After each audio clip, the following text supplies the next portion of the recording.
হাই friends, আজি আমি আলোচনা কৰিম ষ্টক মাৰ্কেট কেনেকৈ শিকিব পাৰি আৰু ষ্টক মাৰ্কেট শিকিবলৈ হ'লে প্ৰথম ষ্টেপটো কি। তো জলক ভিডিঅ'টো আৰম্ভ কৰোঁ আহক।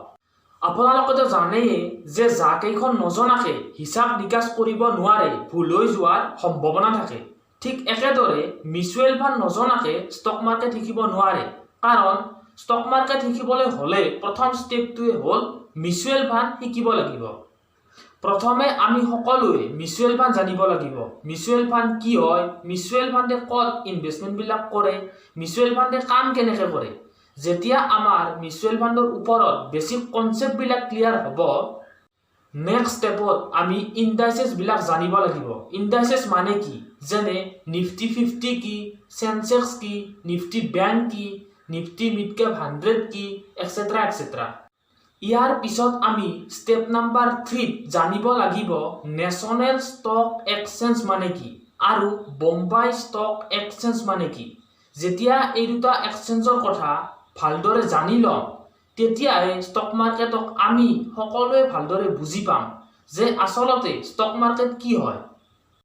তো এতিয়া আচল কথাটো হ'ল মিউচুৱেল ফাণ্ড কেনেকৈ শিকিব। ইউটিউবতে হওক বা গুগলতে হওক মিউচুৱেল ফাণ্ডৰ এভেইলেবল ভিডিঅ' আৰু ব্লগ আছে। তাতো আমাৰ অলপ ডাউট হয়। তো এতিয়া ক'ৰ পৰা শিকিব। এতিয়া আমি মিউচুৱেল ফাণ্ডৰ অফিচিয়েল ৱেবছাইটৰ পৰা শিকিব লাগিব। তো জলক মোবাইলৰ স্ক্ৰীনক লৈ প্ৰেক্টিকেলি চাওঁ আহক। প্ৰথমতে গুগল বাবাক উলিয়াই লওক আৰু ইয়াতে চাৰ্চ কৰক মিউচুৱেল ফাণ্ড চাহিহে। তো জলক ইয়াতে চাৰ্চ কৰক মিউচুৱেল ফাণ্ড চাহিহে, MUTUAL মিউচুৱেল ফাণ্ড SHAI চাহিহে। চাৰ্চ কৰাৰ পিছত ইয়াতে দেখিছে প্ৰথমতে আহি গৈছে মিউচুৱেল ফাণ্ড চাহিহে। ইয়াতে ক্লিক কৰক।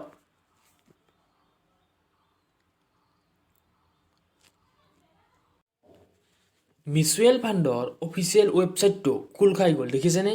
ইয়াতে মিউচুৱেল ফাণ্ডৰ বহুত ভিডিঅ' আহি গৈছে, দেখিছেনে। এইবিলাক বহুত ভিডিঅ' আহি গৈছে, কিন্তু এতিয়া আপুনি এই ভিডিঅ'বিলাক ক'ৰ পৰা চোৱা আৰম্ভ কৰিব। ইয়াতে ওপৰত দেখিছেনে বেছিক বুলি দিয়া আছে। ইয়াতে বেছিকত ক্লিক কৰিব। বেছিকত ক্লিক কৰাৰ লগে লগে ইয়াতে দেখিছে তলত ভিডিঅ'বিলাক আহি গৈছে। তো এই ভিডিঅ'বিলাক আপুনি বেছিকৰ পৰা চোৱা আৰম্ভ কৰিব লাগিব।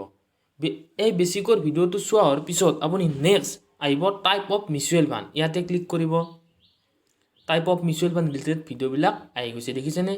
এই ভিডিঅ'বিলাক চোৱাৰ পিছত আপুনি নেক্সট ক্লিক কৰিব।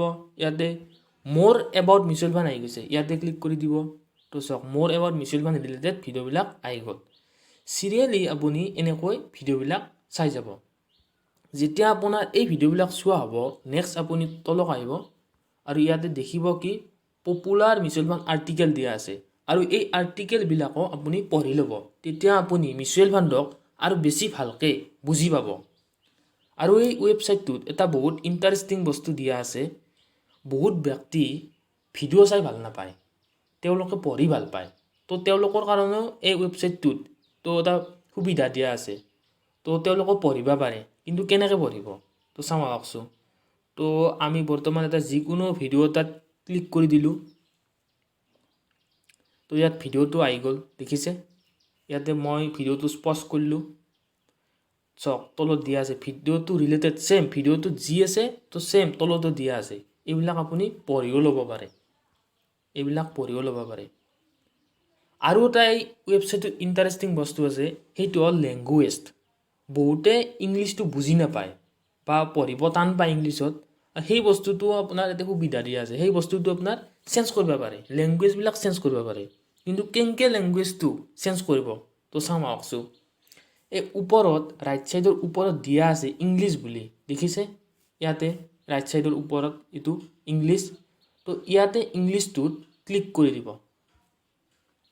ক্লিক কৰাৰ লগে লগে ইয়াতে বিভিন্ন ধৰণৰ লেংগুৱেজবিলাক আহি গৈছে, দেখিছেনে। ইয়াতে হিন্দী, ইংলিছ, মাৰাঠী, বেংগলী। তো আপুনি যিটো আপোনাৰ লেংগুৱেজ পচন্দি, যিটো আপুনি লেংগুৱেজ ভাল পায়, আমি বৰ্তমান হিন্দী চিলেক্ট কৰিম। তো হিন্দীত ক্লিক কৰি দিলোঁ। তো চাওক টোটেলি হিন্দী হৈ গ'ল টোটেলি ইংলিছৰ পৰা হিন্দীত ট্ৰান্সলেট হৈ গ'ল দেখিছে আপুনি এইটো হিন্দীতো পঢ়ি ল'ব পাৰে আৰু এই ৱেবছাইটটোৰ লিংক ডিছক্ৰিপশ্যনত দিয়া হৈছে কোনো ধৰণৰ টেনশ্যন লোৱাৰ প্ৰয়োজন নাই যিসকল ব্যক্তিয়ে মিউচুৱেল ফাণ্ডক অলপকৈ হ'লেও বুজি পায় তেওঁলোকৰ মনত এটা কুৱেশ্যন আহিছে নিশ্চয় যেনে মিউচুৱেল ফাণ্ডত আৰু কি শিকিব লগা কথা আছে একো শিকিব লগা কথা নাই এজন ফাণ্ড মেনেজাৰে এটা স্কিম মেনেজ কৰে সেইটোৱে তাতে আৰু কি শিকিব লগা কথা আছে তো শুনক যদি আপুনি মিউচুৱেল ফাণ্ড ভালকৈ নজনাকৈ ষ্টক মাৰ্কেটত প্ৰৱেশ কৰিছে তেতিয়াহ'লে আপুনি ষ্টক মাৰ্কেটৰ বহু কথাই নাজানে আৰু যদি আপুনি ষ্টক মাৰ্কেটত কেৰিয়াৰ বনাম বুলি ভাবি আছে তেতিয়াহ'লে আপুনি মিউচুৱেল ফাণ্ডৰ পৰাই ষ্টক মাৰ্কেট শিকা আৰম্ভ কৰিব লাগিব যিসকল ব্যক্তিয়ে ফাইনেন্সিয়েল মাৰ্কেটত কাম কৰি আছে